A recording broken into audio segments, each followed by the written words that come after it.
आज तक रेडियो सुनता है सारा जहां। ज्ञान ध्यान। रोटी कपड़ा के बाद जो आम हिंदुस्तानियों की सबसे बड़ी चाहत हुई वो थी मकान की। अगर आप हाल के बरसों में देखें तो मकान के लिए सहायता देकर सरकार ने भी इन लोगों को कुछ राहत दी जिन्हें अपना छत अब तक मैसर नहीं था।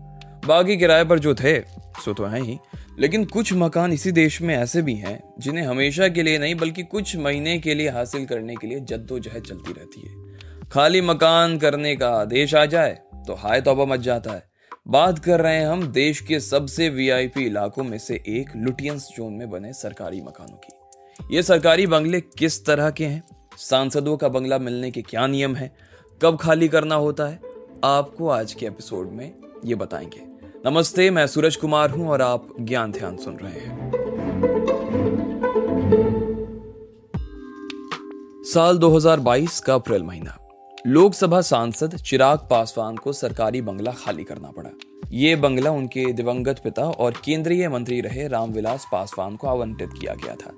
पासवान के निधन के बाद परिस्थितियां बदली, सरकार ने बंगला खाली करवा लिया। चिराग की तरह ही राज्यसभा की पूर्व सांसद रहे शरद यादव से भी मई में आखिर तक सरकारी बंगला खाली करने को कहा गया और उन्हें खाली करना पड़ा। अभी जब 2023 का अप्रैल आ गया है, राहुल गांधी पर घर खाली करने की तलवार लटकी हुई है क्योंकि सूरत की एक कोर्ट के फैसले के बाद उनकी लोकसभा सदस्यता छीन ली गई है। नेताओं से सरकारी बंगले को खाली करवाने पर अक्सर सवाल उठते रहते हैं। राजनीतिक पार्टियां इसे बदले की कार्रवाई बताती है। नियम तो ये कहते हैं कि सांसद के पद से हटने के 15 दिन बाद आपको सरकारी बंगला खाली करना होगा, वरना जुर्माना लगता है। लेकिन सवाल यह है कि सरकारी आवास बंटते कैसे हैं? सरकारी बंगलों के आवंटन का काम कौन देखता है? बता रहे हैं आज तक.in में senior sub editor Priyank Dwivedi. Lutyens zone में सरकारी आवासों के जो आवंटन रखरखाव का जो काम है वो देखता है डायरेक्टरेट ऑफ स्टेट। ये शहरी आवास मंत्रालय के अधीन काम करता है।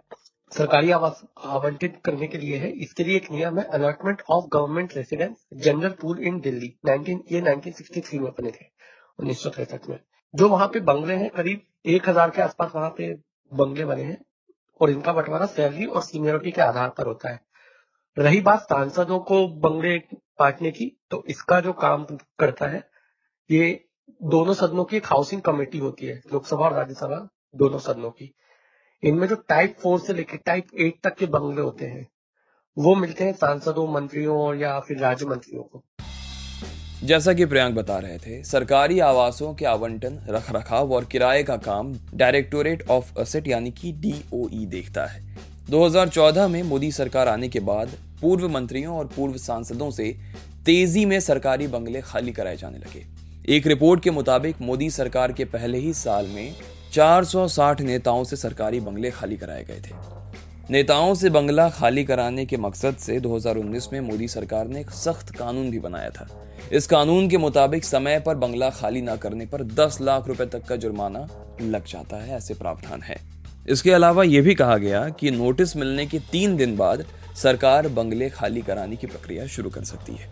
एक बात और, दिल्ली में मकान अलॉट हुआ या खाली करने का आदेश दिया गया, जब भी ये पढ़ने को मिले ना, यहाँ दिल्ली का मतलब वो इलाका है जो केंद्र सरकार के अधीन आता है। यहाँ सरकार आवास की पात्रता तय करती है। एलिजिबिलिटी के हिसाब से मकानों को अलग अलग टाइप में बांटा गया है। विस्तार से इस बारे में प्रियंक बताते हैं। जो टाइप 1 से लेकर टाइप 4 तक के बंगले होते हैं वो जनरली केंद्र सरकार के जो कर्मचारी या अफसर होते हैं इन लोगों को मिलते हैं, और टाइप 4 से लेकर टाइप 8 तक के बंगले मिलते हैं सांसदों, केंद्रीय मंत्रियों, राज्य मंत्रियों, इन लोगों में। तो जो सांसद पहली बार चुन के आते हैं उन्हें मिलता है टाइप 4 बंगला, और जो एक से ज्यादा बार चुने हुए होते हैं वो टाइप 8 बंगले में रहते हैं। सबसे उच्च श्रेणी का बंगला होता है टाइप 8 का, जो आमतौर पर कैबिनेट मंत्री, सुप्रीम कोर्ट के जज, प्रधानमंत्री, पूर्व राष्ट्रपति, इन लोगों को मिलता है। इसमें 5 बेडरूम होते हैं, और टाइप 7 का जो बंगला होता है उसमें 4 बेडरूम होते हैं। इन बंगलों के अलावा इन सांसदों को हर साल 4000 लीटर पानी और 50,000 यूनिट तक की बिजली फ्री मिलती है। तो ये था हमारा आज का ज्ञान ध्यान, जिसमें हमने आपको ये समझाने की कोशिश की कि सांसदों को बंगला मिलने के क्या नियम हैं, कब खाली करना होगा, मोदी सरकार के आने के बाद मकान खाली कराने के जो नियम है ये सख्त किस तरह हुए। कुछ कहना चाहते हैं तो इस पॉडकास्ट के बारे में लिखकर भेज सकते हैं radio@aajtak.com पर। इस एपिसोड को प्रोड्यूस किया है शुभम तिवारी ने, साउंड मिक्सिंग कर रहे थे अमृत रिज्जी। मैं सूरज कुमार हूं, अब आपसे इजाजत चाहूंगा। शुक्रिया।